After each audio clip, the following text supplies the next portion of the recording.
It's actually stopped me. Right, so another thing I've done is this. I might not be able to do it with one hand, but I don't know.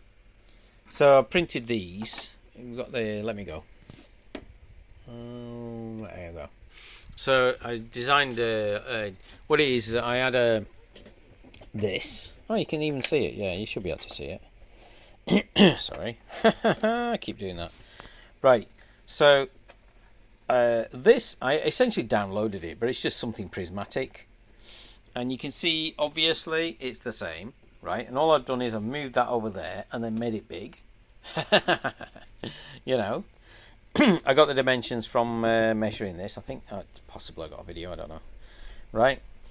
And the thing is that it's not particularly strong. You can see how it flexes. It's good enough, but it flexes a bit. So I thought I'm going to have to put a rib in it, and that's that.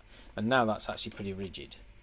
Okay, so that's the final result. You can see it there.